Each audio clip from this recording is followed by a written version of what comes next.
In this video, I'm going to show you how to build this really simple coffee table to go along with the outdoor furniture. On my page, I have a video of how to build that couch as well as the chair, so go check those out if you're interested. For this entire project, I used plans from the Woodshop Diaries. I am going to link her website in the video description below. Totally worth it to purchase the plans, but we are going to go over some of the details as to how to build this coffee table. First, I measured and I cut each of the 4x4 pieces that were necessary for the legs. The only piece of this project that was a little bit complicated was beveling some of the pieces, which I'm going to show you how to do that with your miter saw in just a moment. But first, we are going to go ahead and sand down all of the pieces for this coffee table. I used a really low grit sander. I know that you can use a wood stripper as well. Most people don't have one of those, so if you do, great. But if not, just a traditional sander will work. Sanding was by far my least favorite part of this project, but it is very necessary so people don't get splinters.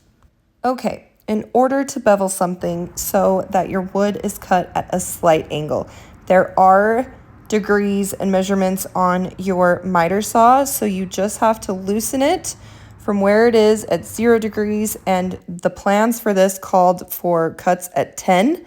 So I moved it to 10, and then I went and locked it into place.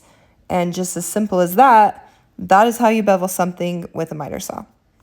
Once that was locked into place, I went to cut the piece of wood, and then I realized that it was already at an angle from a previous cut, so always make sure that you're double checking that.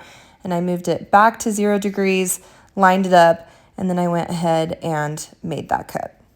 And this is why I love doing DIY projects, because I learn a new skill every single time I build something. And honestly, YouTube has everything you possibly need on how to do something. Like, you could Google how to bevel and there would be a step-by-step, super thorough video on it. Okay, anyways, once you have all of your pieces cut out, then we are going to move to putting pocket holes into each of the 2x4 pieces. And I got this Craig set for this project, but I love it so much, it's worth every penny. And now I'm going to be building all sorts of things that require pocket holes. Okay, once you have your pocket holes done, then you are going to line it up on an angle since you have beveled that 2x4, and you are going to secure those into the same angle of the 4x4 piece. And something I should mention about this project is you do the pocket holes really close together so that you can leave 1 inch on the outside with this project. And this is all going to make sense in a minute. Wood clamps would also be helpful for this project. I still don't have any, so it is possible to do it without it. So once you have that one side, as you can see sitting on the ground there, that their 2x4 is sticking out 1 inch, you repeat it and you do it on the other side so that the 2x4 is sticking out 1 inch on the left side. Then you're going to cut these tiny little 2x2s and you're going to do a pocket hole into each end of those. These are going to secure the 2 legs that we just built together. So for this, I attempted to secure it into place while it was standing up, and that's a no-go.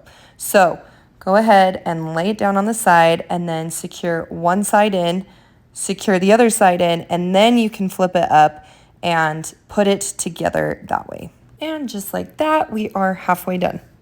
For the top of this coffee table, we just cut out 2x4s, do pocket holes, and then secure them together again with the 2.5 inch pocket hole screws. I was able to use wood scraps from the couch and the chair that I built for the majority of this project. I did have to get a new 4x4, but these wood pieces weren't great, but I was able to make it work. So this is a pretty simple project that you can use with different scraps from other projects that you have laying around. Once that is done, flip it over and then just measure each of the sides to make sure that it is perfectly aligned. Then I went and did pilot holes before using just regular wood screws to secure it together. Then you're going to need a piece of 1x2 to secure into the inside. You can use several pieces of scraps for this because you won't see this part. And then I did pilot holes for those again, screwed those in. And this is what the 1x6s sit on the top of. I did also buy a new 1x6 for this project, so I measured it and then I cut each of the pieces out. And then before I secured them all, I decided that it would be a lot easier to stain it. and not have to get in between each of the little sections. For the stain color, I went with Bear's Redwood Cedar. You can do sample sizes. If you were only building this, I think you could stain the entire thing with a sample size, but I got a gallon in order to do the couch and the chair as well.